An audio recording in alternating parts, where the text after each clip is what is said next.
Hi everyone, it's Lucy from My Crazy Craft Life, and I'm here today with a design team post for Scrapping for Less. Today I'm going to be using collection number 3 from the Flavor of the Month card kit, January's theme. It's all about the boys, and I'm doing something a little bit different. I cut out all of the pieces prior to starting to videotape, and I'm just going to kind of piece them all together. Since they're pretty simple cards, I didn't think the whole process needed to be here, but I was going to give you all of the dimensions that I used. So for this first card, these are all 4 cards I'm making are A2 size cards, so they're 4 1/4 by 5 1/2. And for the first one, I cut one strip at 2 1/4 inches by 4 inches. And then I cut 3 strips at 1 inch by 4 inches, and that's how I created the background. I used 2 patterns for this. Of course, you can use anything that you want. The panel that's on the front of the card is 3 inches by 2 inches. And I had so many issues with heat embossing that I ended up only doing it on this card and then the beginning of the second card, and that was it. I said, that's it, I'm done. I'm not heat embossing anymore tonight. So as you just saw there, I forgot to use a static tool, and then I was like, well, it should be okay. So I stamped it again anyway and poured the embossing powder all over it, and the entire thing was pretty much full, and I couldn't get any of it off. So I actually tried to wipe it off, and it worked. I know there's like a coating on this paper, so I think that's what helped it. I just used baby wipe to wipe it off, but it worked, and it worked pretty well. I dried it off with the heat tool, and it looks fine, like it's not warped or anything. Now, I certainly wouldn't suggest this, and I don't think that in general it would work with most papers, but for this particular one it worked, and I was glad because I had used most of the paper for the other cards, and I really didn't have any larger sections, at least not ones that I wanted to use with this, left to be able to use. So I was kind of glad that that all ended up working out. So I guess my feeling was the worst thing that can happen is I have to throw it away anyway, so why not try? And I did, and it worked, so that was good. So here I was going to heat emboss the circle, and the circle is 1 3/8 inches. But after I stamped it, it flipped off of the stamp and onto the floor underneath my desk that I actually had to get down and crawl underneath my desk to find it, which I did end up finding a few other things under there too. Bring those back up so that I have to stamp and create another one, and I didn't like the flowery or scalloped edge circle, so then I ended up cutting it out of the same die. And I did use some fun foam to pop up the front panel, and then I just used some foam tape on a couple sections of the circle just to get that to be the same size as, or the same height as the panel itself. And then I just centered this panel on the card. I didn't also do anything. That was it for this card. But everything that you receive in collection number 3 is the Birthday King paper by Scrapping for Less, and it's in gold and this royal blue. They're really great colors, and they really work well together. The Royal Birthday King stamp by Scrapping for Less, enamel dots by Gina Marie Designs, and then gold glitter paper by Doris, which I actually ended up using the gold glitter paper for the hop. So I just had the papers and left and the stamp. So for this second card, I just took a whole sheet and kind of cornered it. But the largest areas of this are 5 1/4 by 4 inches. So you do need a piece that large, and you'll be cutting some of it off. And then I just cut another strip at 1/4 inch by 4 inches. And I just like kitty cornered it into or onto the card. I don't even know if you'd say that was kitty cornered, not really. Just to get it in there. Then here I heat embossed this first in white, and I decided I didn't like it. I really couldn't see it. It didn't come out well. Although I did remember to use my embossing static tool. But like I said, then I got another piece and I stamped it in black, and then I ended up using some black embossing powder that has some sparkle, which I do end up using some of the enamel dots on this that have the gold and silver sparkle in it, so it kind of worked out perfectly and matched with that. But here's the first one. Like I said, I just was not having a good day with embossing powders. I spilled it, I made a mess, I didn't use the heat tool. Everything worked out and it was fine, but I was just so done by the second card with embossing powders that I was said, that's it, I'm not using any more today, I'm done. And I didn't use any more.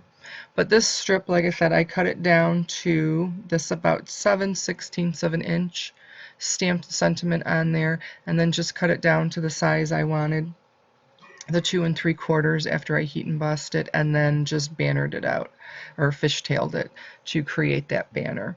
And then I also stamped the inside of the card with the large Birthday King stamp. And now I stamp this in the MISTI and I turn it upside down. I'm left-handed, and so when I'm doing a lot of stuff I have to do it left-handed. So for me, making it upside down so that it swings open towards the left is how I have to do it, so I can make it work properly. So I just have to turn it upside down. It's not really a big deal, but that's what I did with that one to get that sentiment in there.